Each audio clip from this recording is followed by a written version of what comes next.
On January 31st, 2013, a 21-year-old Canadian student named Elisa Lam checked into the Cecil Hotel in downtown Los Angeles. It was supposed to be a solo adventure, a chance to experience the city, but her trip would end in a way that would not only leave her family devastated, but also spark one of the most mysterious and unsettling investigations in recent history.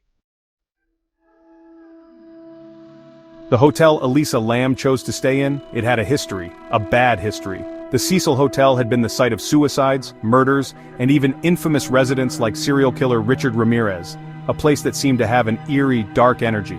But Elisa didn't know that. She was young, full of life, eager to explore the world.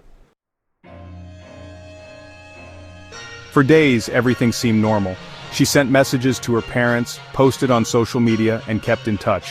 But by January 31st, everything changed. Elisa went silent. Her parents, back home in Vancouver, grew worried when they hadn't heard from her in a while. They called the hotel. No one had seen her for days. The hotel staff searched, but there was no trace of Elisa Lam. What happened to her? Where was she? Then, on February 14th, 2013, something that would spark a global frenzy was released: elevator footage. It wasn't just any footage, it was disturbing. It was almost like something out of a horror movie. In the grainy footage, Elisa can be seen stepping into an elevator on the Cecil Hotel's 14th floor. She presses the buttons rapidly, but the elevator doesn't move. It's as if something is holding it there, or maybe something is holding her there. Elisa begins acting erratically. She peeks out of the elevator, looks left, looks right, as if she's expecting someone or something, but there's no one there. Her movements become more frantic. She hides in the corner of the elevator like she's trying to stay out of sight. Is she in distress? Is she being pursued by something or someone? Then, just as quickly as she had entered, Elisa slips out of the elevator and into the hotel's dimly lit hallways. The footage stops, and Elisa disappears. Days passed. Elisa was still missing. The hotel was on edge. Guests began tasting water, low water pressure, and foul smells. The hotel staff was baffled until they discovered something horrifying. Elisa's body was floating in one of the water tanks on the roof of the hotel. But this wasn't just any body. Elisa Lam's body had been locked inside that water tank for over 2 weeks. The tank was hard to reach, and the hotel's roof was secured with a locked door. So how did Elisa get up there? How did she access the roof? And why was she in the water tank? Drowned. But there were no signs of trauma or struggle. It wasn't a normal drowning. Authorities conducted an investigation. They found that Elisa Lam had bipolar disorder, and her medication was found in her system. But there were no drugs or alcohol in her system that could explain her erratic behavior. The toxicology report didn't match the wild theories that many had already started concocting online. Was Elisa having an episode? Did her mental health play a role? Perhaps, but the details just didn't add up. She was smart, she was resourceful, and there was no indication that she would have wandered up to the roof and climbed into a water tank herself. The fact that the roof door was locked and only accessible through a staff-only entrance made the situation even more puzzling. Some people began to theorize that Elisa was a victim of foul play.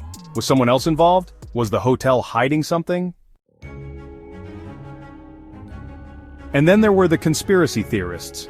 Some wondered if Elisa had been affected by the hotel's dark history, its reputation as a haunted place, a place full of tragedy and death. Could it have been something supernatural? Something beyond our understanding? There were plenty of theories that ranged from the plausible to the downright bizarre.